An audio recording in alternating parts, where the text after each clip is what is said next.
Hello and welcome everyone. I'm Professor Ksenia Schmutz and I'm Director of the Institute of Advanced Studies. Welcome to the International House. It's great to see you in the room. Hello to everyone online. As always, we run this seminar as hybrid.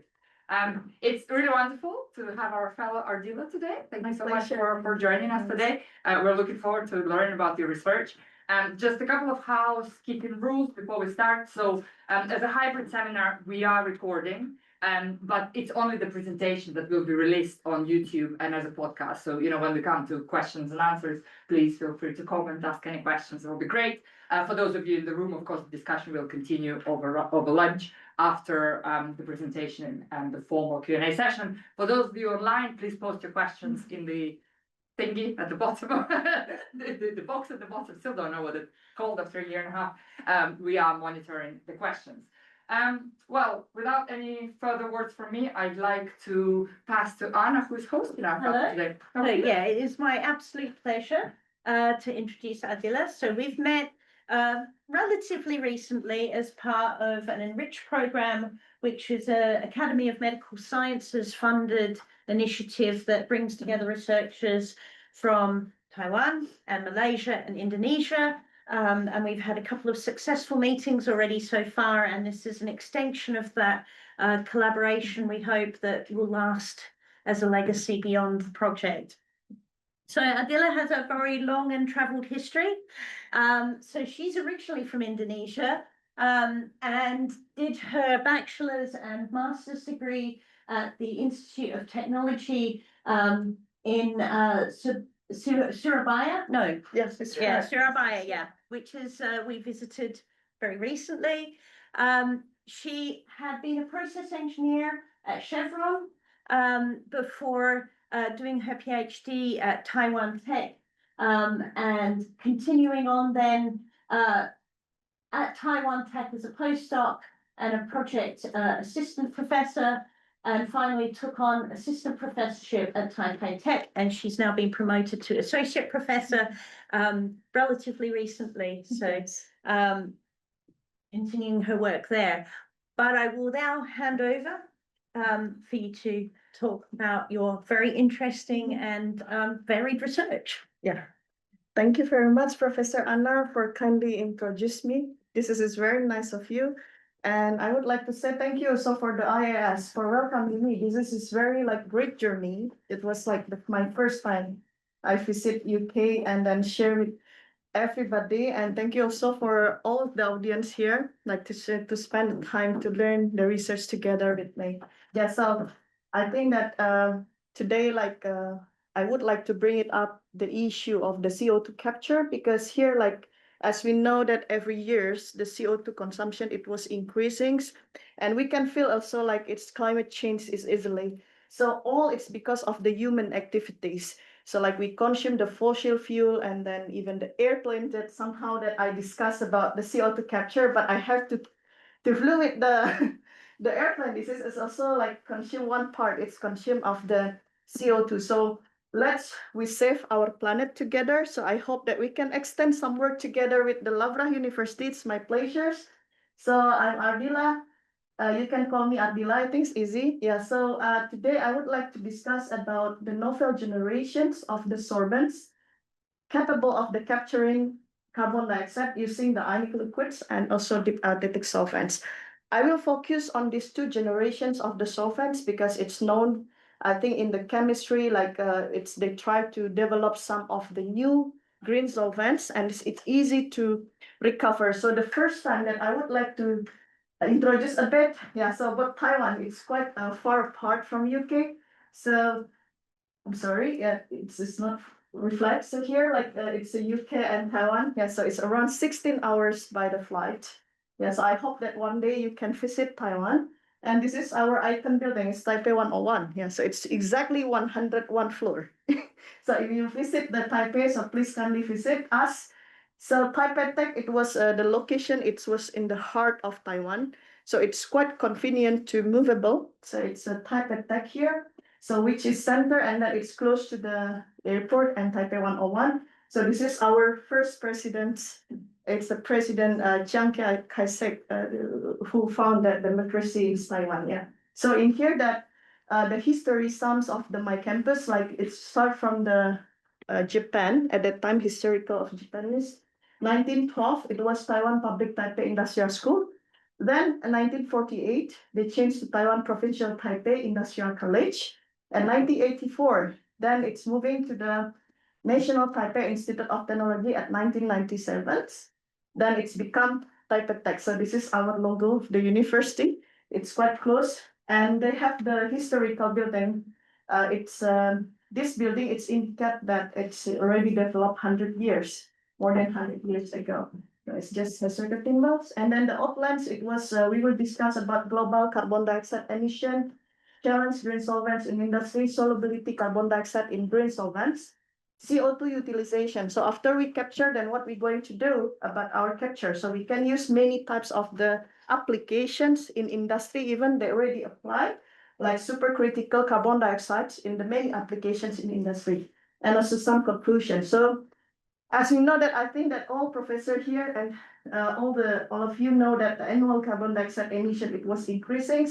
So I think the newest that I can get data, it was like 2023 and it's escalated up 2024. It's rising, is around 2 to 5%. So we can see that in here that it's contribute all, it's because of the fossil fuels. So we cannot even like give up from the fossil fuels because it was the mainly contributed. It's around like, even if we see that around 38 gigaton carbon dioxide already, like it's quite a lot of amount.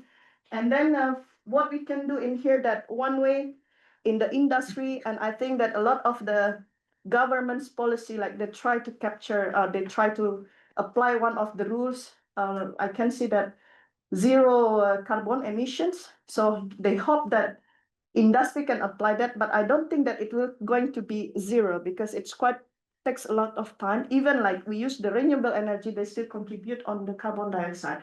So in here that decarbonization, it was one of the important technology.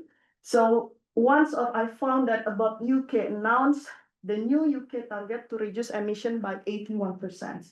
If we come back to the fossil fuel, even like the gas, they contribute is around 490 grams. Yes, I take from some of the information here, like the coal, they contribute the CO2, and then also like the nuclear offshore and the solar, but the amount of the CO2, it was quite minimum.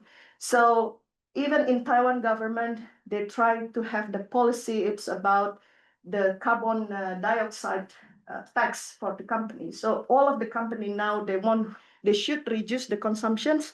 Either it's used the pre-combustion, post-combustion or oxy-fuel. But today we will going to discuss about post-combustion capture because this is mostly happen in the applications. So they use currently amines in industry. To be honest, like it's quite a challenge for the academia to get the influence of or asking the industry, okay, you have to reduce the lemon consumption because it was the high volatile. However, in terms of the cost, they care about the cost of for the applications.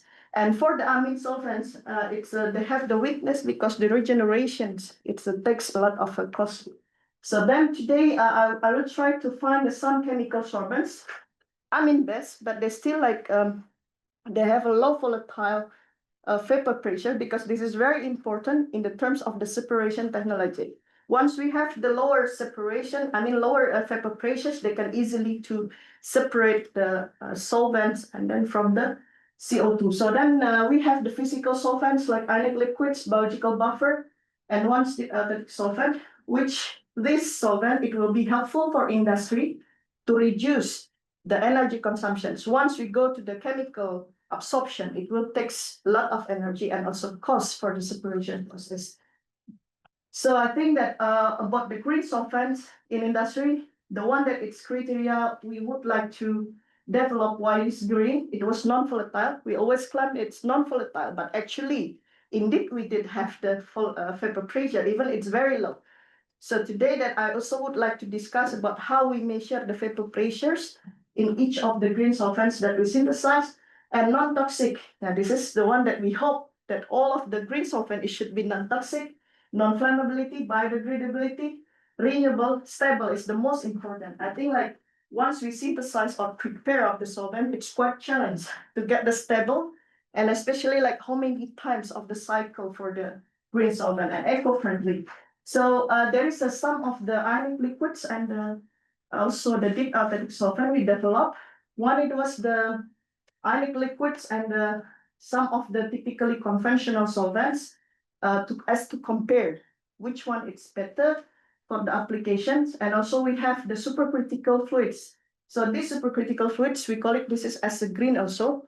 So normally we apply for the CO2, for the extraction process, for the drying, and then for also like lithium recycle battery, because in Taiwan, we develop a lot of a semiconductor field, and then how to recycle them with the supercritical fluids, buffer aqueous solution, and also the deep eutectic solvents. So for the challenge that we face in the real, it was practically the green solvent, it's a good. However, for the solubility of the carbon dioxide, it's quite lower compared than the best of the conventional one as amine, and then also the recyclability, because they care about how easy the green solvent or how many times the cycle that we can use, so they don't have to buy for the makeup solvents frequently, and also the costly chemical stability, highly viscosity. So normally, like in the CO2 capture, all the viscosity, highly density, it will hinder the CO2 solubility inside the green solvent. So we want to find the some solvent, it's less viscosity and less density. So therefore, they can use for the applications, it's with the safe energy. They don't have to go to the high temperature for the capturing process and the scalability. Yeah. So this is the key. When we go to the scale up, from the scale down, go to the scale up, it will take a lot of considerations in terms of the cost. Also, this is the typically, and then also the stability of the solvents. So for this study, we would like to compare between organic solvent and the green solvent. So I think like green solvent, we always have the criteria about the low vapor pressures, and in this study, we would like to emphasize like how we characterize the solvent itself, vapor pressure determination, absorption or adsorption capability in the terms of the CO2, and reusability. So the first important in the characterization, I have to go back to the fundamental parts. When we say that it's vapor pressures, they always have the equilibrium between vapor and liquid. Yeah, so in here that the most important in the all properties, it should be reproducible. So if doesn't matter we measure in the UK or in Taiwan, they have within the uncertainty, it should be equal or it should be similar. So we have many times of it should be like time invariance, all flows is equal to B0 or no driving force, uniform, and net of the chemical reactions. Yeah, it should be equal. So all of this we have to consider about uncertainty. I think this is nowadays, it's become like hot issue for industry. Most of the data, they don't consider about uncertainty, but uncertainty is very important in the application. First, the uncertainty, it's coming out from the measurement itself. So we have the thermometer, it can be used the mercury thermometer, thermocouple, RTD, this is all equipment. They have their own uncertainty. We should sum up, and also the pressure and the mole fraction. So for this is typically like 0.1 or 0.1%. It's from the equipment itself. Then another uncertainty, it's coming from the impurity of the chemicals. For example, we bought the chemicals from across already 99.9%, but it's not 100%. So that is also contribute of the uncertainty, and the thermostatic part or insulation, because they have the fluctuations during the measurements. And also if we apply some extra agitator. So all of this uncertainty, it should become like it should be summed up to characterize or to measure the properties of in the green solvents.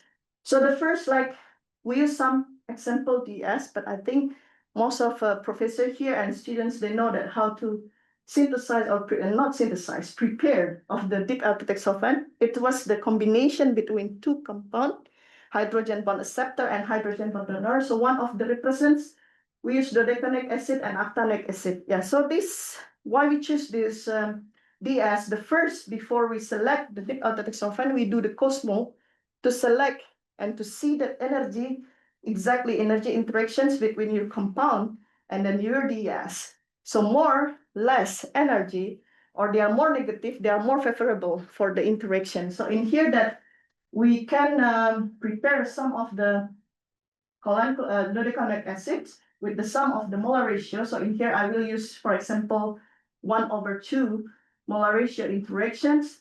And then we can heat up until they are totally clear of the liquids. It's a bit viscous actually for the deep eutectic solvents. So for here, like we can also play with the sum of the mixtures in terms, they can use another typically like some solvent to combine with the DES to reduce the viscosity or density. And then for the ionic liquids, I love this cation a lot because we try to reduce to use the amine. So this cation, it can combine with anything, anion, and to develop for the CO2 capture. So we use one of the example, it was protic ionic liquids here. So this is, we prepare some of the molar ratio like 1:1 with the diisopropylethylammonium and propionic acid. And we did the typically like basic acid-base titrations and do the purifications. And we will check with the NMR, either they form the ionic liquids. And the second, we can use that one of the triazole-based ionic liquid. So this is quite new. I think like it's typically like it's not really new ionic liquids, but for the application of the CO2 is not done that much yet. So here that we prepare the 1,2,4 triazoles in the methanol and the sum solution we dropwise, and then we synthesize the tetraethyl ammonium 1,2,4 triazonium salt. Yeah, so these ionic liquids have to prepare in the 5 degrees C, and then we do the purification to remove the methanols. Check with the NMR, then I think that you can find the ionic liquids. So the first characterization, we check the degradability because this is the most important, that which area typically, like I think that's, it's, they have something here that it was already like no even ionic liquids at 300 degrees C. It should be go to this foot here. So then if you compare that the DS, two of the DS in here, that it was that around 150 degrees C that they already like degradable, like not degradable, but they already decrease of the amount of the DS. So in here, like we can operate like lower than the 150 degrees C. So it's just to see that the characterization. And the other, it was the ionic liquids. I think I checked the sum of the ionic liquids. Yeah, it's around like 120. So means that our measurement cannot out of this thermal stability temperature. Then we check also with the density and viscosity.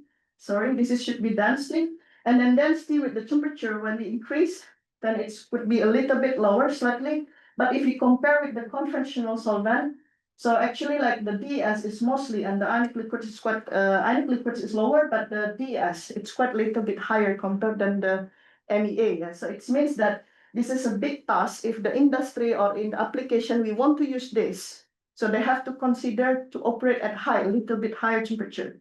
This will be the problem in the absorber because they will stick inside the absorber column.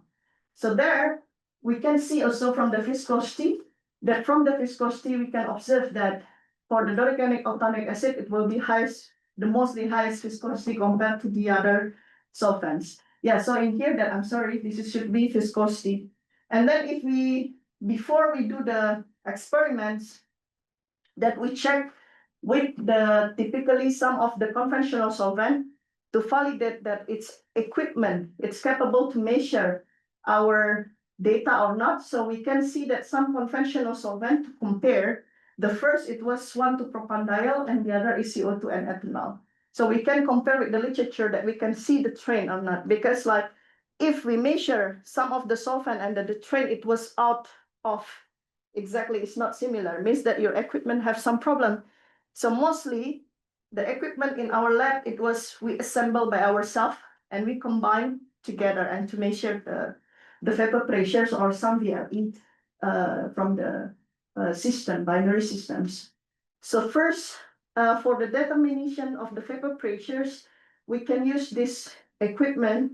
So the first, we need the vacuum pump feed bottle. So this feed bottle, we can fill in with any kind of the green solvents. And let it flow by the delta P. And then this equilibrium cell, we can control any temperature. So if you would like to measure the vapor pressures, we can use like even the lowest, we have the pressure transducer 100 millibar up to the highest one.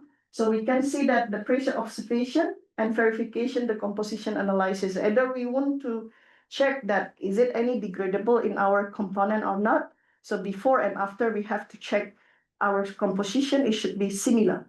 Yeah, so in here, the first, it was degassing the equilibrium cell. So we want to remove, so the first, we can use the vacuum pump to remove any impurities inside the cell. Then we feeding the equilibrium cell with DS solution or any ionic liquids and control the temperatures and measure the vapor pressures inside the cell. So in here that we can see that the pressure record. Once we increase the temperature and then they will have the vapor compositions, it's following the Roche law because they are very low vapor pressures. This is what we claim that it's non-volatile, but actually there is volatile vapor pressures inside the deep atomic solvent or green solvent. So the vapor is coming out because they have the kinetic energy, and then from the vapor, after increasing the temperature, and then they will detect it by the pressure record. Yeah, so until the pressure is stable for the recording, so we can sum it up. One example, this is cyclodextrin base, another type of the DES we try to measure. So here the cross symbol, right? It was the solid. Yeah, so it's very low vapor pressures. It's around 10⁻⁴.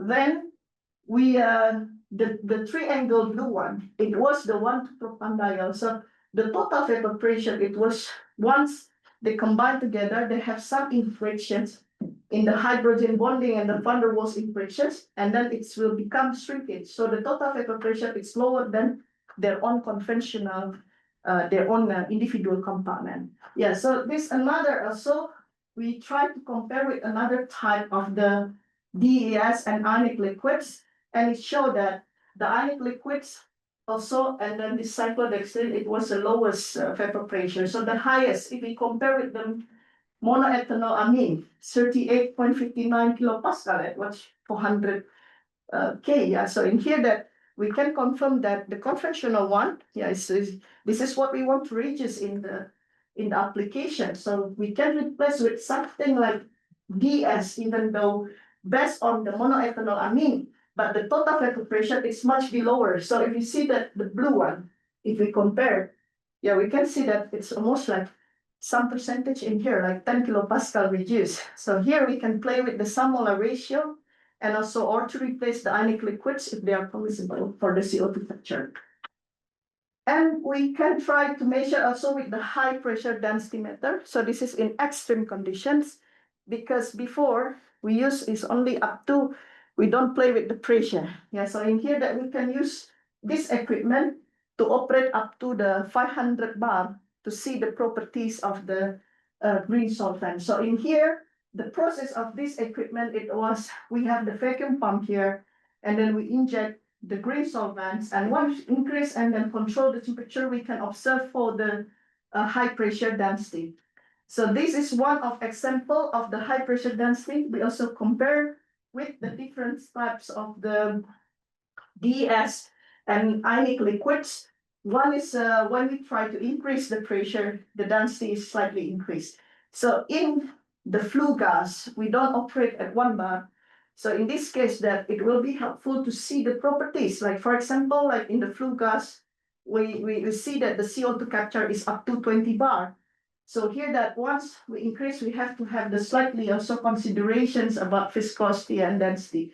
However, the viscosity for the high pressure is not that much effect a lot because it's just based on the vibration. So it's different with the density. For the oscillation, they will affect for the high pressures.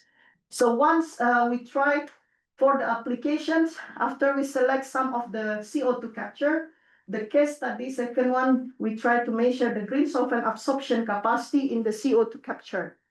So the equipment, we call it is phase equilibria analyzers.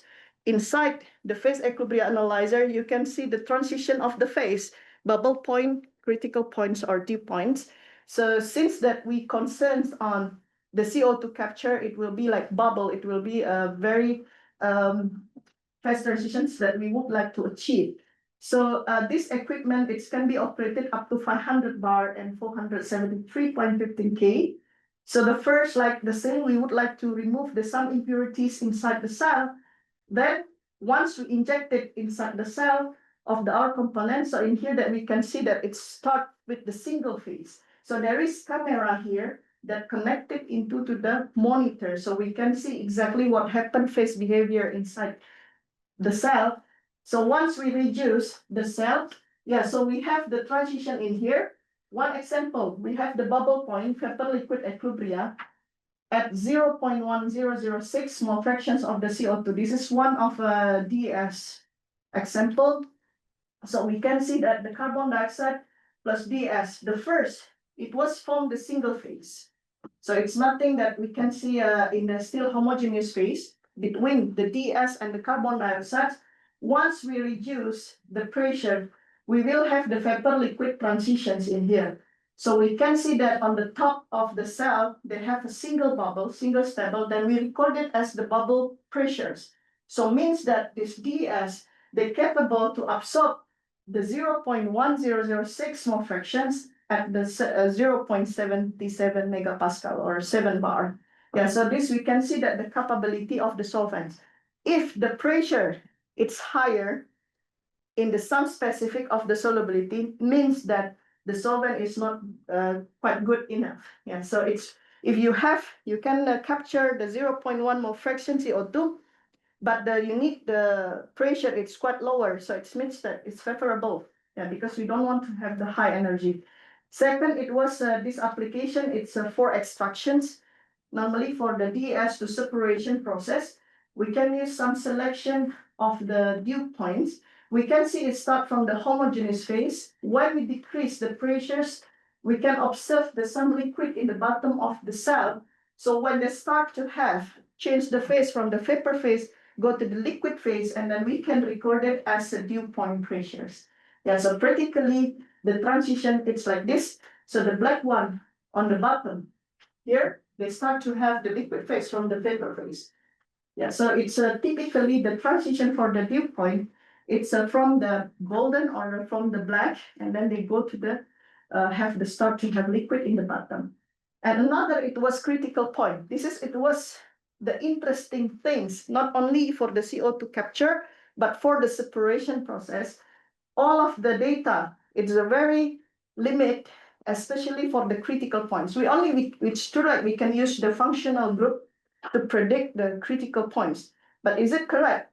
So is it that we have to compare with the true in experimental parts, and we can see that the critical points means that at these conditions, we cannot see the distinguish of the phase. So we can see that when we decrease this one, it's totally like the vapor and the liquid, it was like half by half.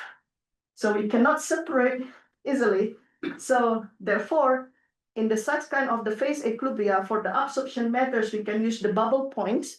And then for the extractions, we can use the dew points, except the critical points. So this is one of the phenomena that we found, that even in the DES, also we have the critical points. We can measure this in terms of the pure component or the binary component, or even you have ternary. So in here that we can see some mixtures or the pure components. So once we try to sum it up in here, that we have the calculations, because we use the high pressures.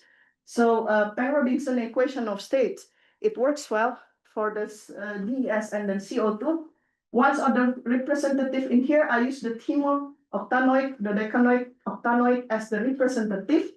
Then we can compare in here that once we use the typically dodecanoic, octanoic acids, if we see that comparisons, it's a bit lower compared than the thymol-based. So here that energy interactions of the dodecanoic acid is much more favorable compared than thymol. So even we can see the comparison at the fixed mole fractions of the CO2, the vapor pressure, the total pressure here, that it's much more lower. So it means that they are more favorable. So the open circle, it's for thymol octanoic, and then the open square, it's for the dodecanoic and octanoic acid. So if we compare with the other parts, it was have the ionic liquids, so and also the DES, if we see in here the monoethanol amine, that it was very favorite for industry. They always use this, of course, because they need lower energy compared than others, the green solvent. However, in here, because it's for the regeneration problem, we try to check either for the monoethanol amine covalent chloride with the pure monoethanol amine, they have the good separation process or not. We can compare here, for example, like for the CO2, let's say for the MEA, it was 0.52 and the other it was 0.46. So we can compare in here like at the same pressure, you will get a solubility of the CO2 is much more lower for the DES compared to the conventional solvent. However, we can look it up for the total vapor pressure for the DES, it will be lower for the DES, means that they have advantage in the separation cost. So what's we going to do with this normally? We can use Aspen Plus or some engineering things to calculate typically the cost for the separations and the capture for the CO2.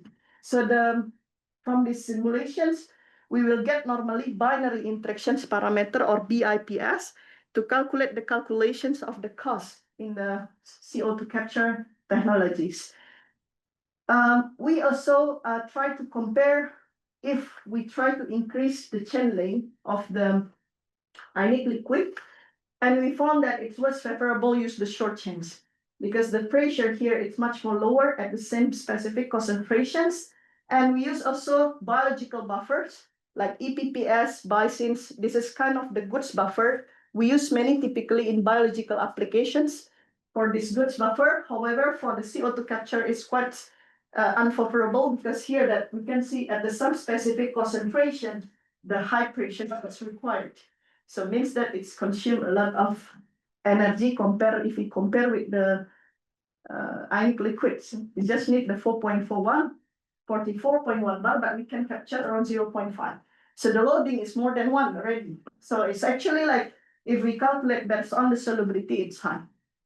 Then molecular dynamics simulation, CO2 with the ionic liquids is also confirmed that if we try to increase the chain length in the anion parts, in the ionic liquids, it was found that the shorter chains, they are more favorable compared to the higher chain length. So if you try to increase the chain length, then it will be, the solubility is become lower, because I think that the one things that we have to consider, it was the viscosity and density, that it was confirmed also from the characterization process.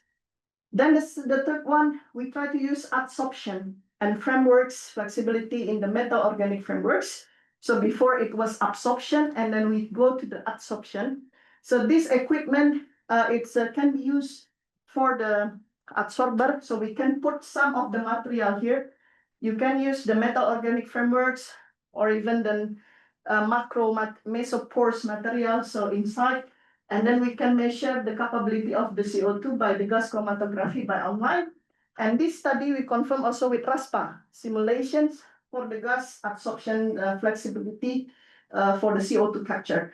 So this study we can develop not only for the CO2 capture, but also you can use for the storage. Right now, like I think in Europe, they are trying to find some hydrogen storage to measure.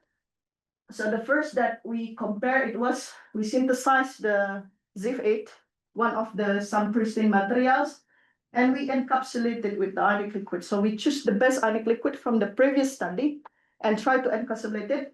And what we can learn in here, like for the lower vapor pressure, for the lower pressure, it was the ionic liquids encapsulation, it's give favorable compared than the high pressure. In the high pressures, the pristine ZIF-8, it will become better. If you can see that in here, for the encapsulations and for the ZIF-8, we try to study like different temperature, 303, and then also 318.15 Kelvin.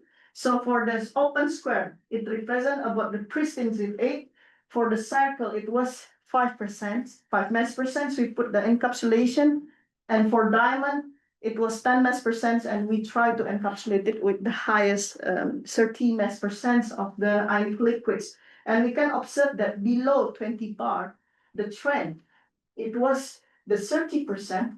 Yeah, so it's much more give the favorable compared than the pristine. But once above the 20 around, so they will the pristine is much more better. So I think this phenomena it's due to because when we encapsulated with the ionic liquids, all the pores, it was like totally covered by the ionic liquid. So it somehow hindered typically the CO2 can go inside. So however this small, when the high pressure, they have the flexibility. So when we see that in the RASPA simulation, we can also confirm that when we did in the low pressures, so we can see that this is typically that how the CO2 goes. When we increase, then they try to typically that it's penetrate inside the metal organic frameworks. So somehow the flexibility and the pore size of the MOF, it will assume some important factors to see that at the high pressures. If we compare that these simulations, I think it's quite close, even though here that the red line, it cannot be totally like similar as the experimental results. So we try to see that what happened, the phenomena inside of this. So once in the low, I think that the CO2 particle is not that much. So to see that the typically where exactly position of CO2 fill in, the pore size inside the MOF, it's a big challenge for the experimental and simulation works. However, at high pressures, it's quite smooth and close with the experimental results. So once the study we can see from delta H absorptions. So once we see that in here, the pristine, it was the circle red color. And then with the ionic liquids encapsulation, it was the blue color. So when we compare in here that the ionic liquids encapsulation is give the favorable for delta H absorption. So that's because of the ionic liquids chain line, they can help also to absorb the CO2 in the systems. Yeah. So for these hydrate compositions, we will go to the CO2 utilization. How we use after we capture some of the technology, we said that it's have the CCUS. So carbon capture, utilization, and the storage. So there is actually applications that I don't put in here, I'm sorry, because the time limit. So they have hydrate carbon dioxide. So normally the hydrate carbon dioxide we can use to replace the methane. So once we want to explore the CH4, we have to replace with something inside the earth, inside in the exploration. So they use the CO2 to recycle back into the earth as the storage. And the second, for the CO2, we can use the DES, one of the application for the recycled lithium-ion batteries. So increasing of the electrical vehicle, especially in Taiwan, the one of the main sources that we use, it was semiconductor field. So one day the government will put the rules like company cannot only just sell, but also they have to deal with the recycle. So I think in some of the country, they already like also apply for that. And a large amount of the end of life lithium batteries will generated to be in the futures.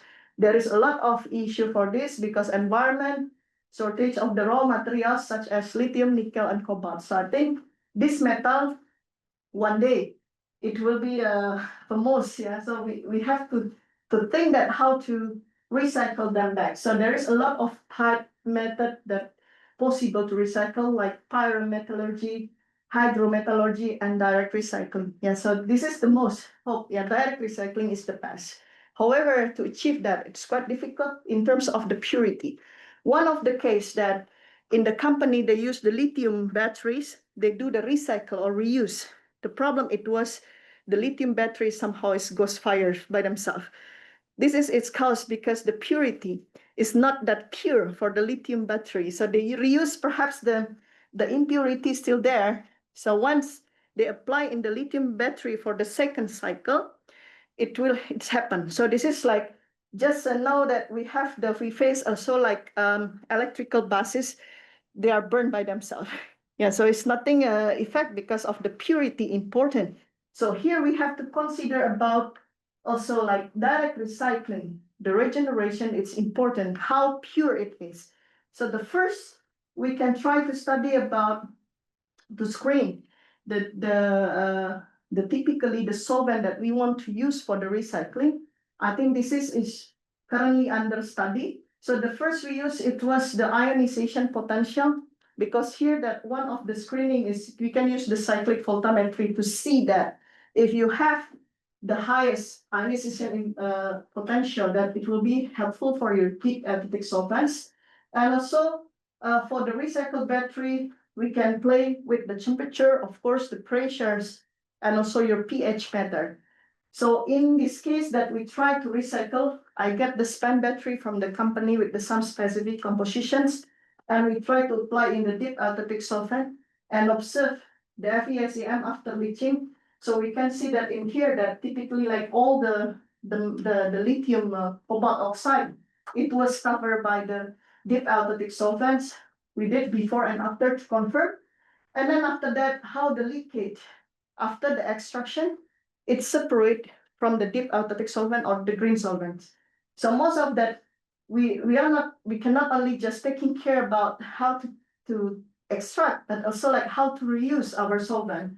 So once we try to think about how to separate the metal from the deep eutectic solvents, there is some ways they can use the third solvents, we call it oxalic acid.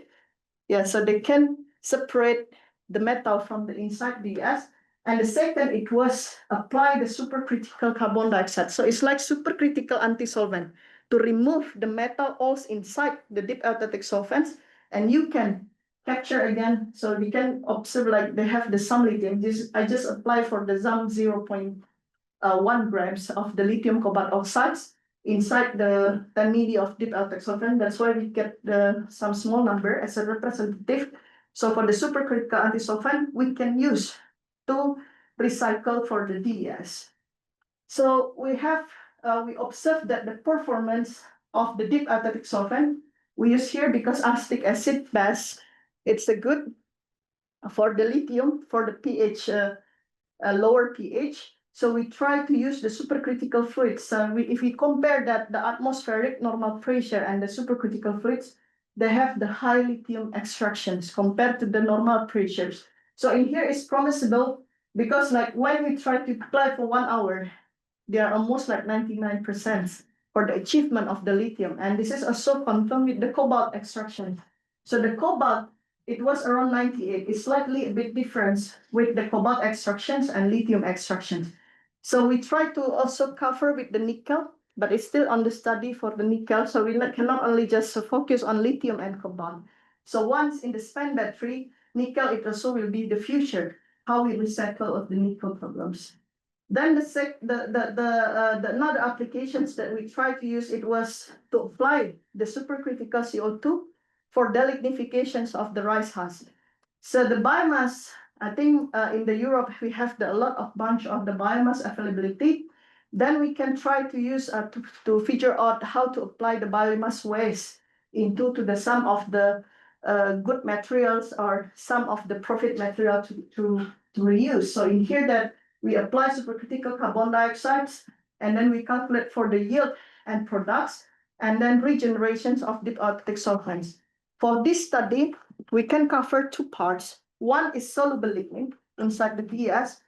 The other part, it was insoluble lignin in the solid parts. So the one that I show here, it was insoluble lignin inside the rice husk. After the extraction, we still have some solid amount, and we try to measure that how much the lignin left inside that we can cover. So we can use that the high pressure equipment, and typically for this equipment, we use it's around 150 up to 170, somehow that 120 depends on your DES. So we have to check TGA from the previously. So if they are degradable, it's around 120, you can operate up to 100. So normally for the extraction of the biomass, they need high temperature, sorry. So in the high temperature, we have to be careful with our solvents. Either at that conditions, our solvent will be degradable. So most of it was around 200 degrees C. But if we take a look from the TGA, at 200 degrees C, we cannot operate for the extraction biomass. So we have to operate before that. So how the solution, we can combine with some supercritical CO2 at high pressures. We can use other solvent, even supercritical water. So in Korea, they use supercritical water quite a lot. However, in the supercritical water, we have to concern that it's really high energy. So the critical of the water is around 374 degrees C. So it means that you have to operate up to above that. So once you combine with the green solvent, it will not work because the green solvent, it's around like, we can observe that DES or ionic liquids, yeah, we cannot achieve that high. So in this case that we try to see that how we can recover the lignin. So we see that in here that in the insoluble part, they have the cellulose content, hemicellulose and lignin, and also dissolved. So we try to confirm that from the raw materials and then up to 24. So once we see that lignins actually, it's only can be up to like 15%. So 4 hours, it's much more better because this is extraction. It was like, we cannot have typically the exact amount. Yeah, so it should be like error bar there. Yeah, so it's like plus minus. So if we compare that this one, inside of the rice husk, they have the cellulose, hemicellulose, and the lignin. So lignin, when we try to measure, use the GCMS with the typically like a soluble lignin inside the DS, there is a lot of low aromatic hydrocarbon that we can achieve. And another, it was furfural. It depends on the conditions, extraction conditions, and you will get different type of the chemical. So means that green solvent, it works. Furfural, it's quite expensive. And somehow that I apply some condition, we can find GVL. Yeah, so GVL, it's used as the entrainer. So it's for separating of the azeotropic mixtures. It's quite common in the applications. So we can apply for the bio-oil productions using the supercritical CO2. Then in here that I would like to conclude that from this study, we have the calibration, thermophysical properties. This is very important and missing. When we go to the literature data, it's quite difficult to find even the thermophysical properties, like the critical points, density and viscosity, especially at the high pressure. And solubility of the carbon dioxide in the deep eutectic solvent, green solvent, is very important. And we study about CO2 utilizations in the study case. And this number 5, it was for my students. So when we do the research, we have to be patient somehow that we have to recheck all the times, especially in the fundamental parts. We have to make sure that this data is accurate. So if your professor perhaps asking like, could you please recheck again, double check. So this is the most important part to see that data should be accurate. So I would like to say thank you to all the collaborators, especially to Professor Anna and all the professor here and student here that thank you very much for kindly giving time. And also that I would like to say thank you special for the Institute of the Advanced Studies. Thank you for your funding. And it's a great pleasure for me to be here. And I would like to thank you for your attention. If you would like to cooperate with Taiwan, we have several programs here, and feel free to contact me for the future cooperation. So I hope that it works. So we're currently working with Professor Anna. So all of faculty here is welcome to join us. And then I hope that my study in Taiwan can also support you to develop some of the new technology that is useful for the public and community. Thank you very much for your attention.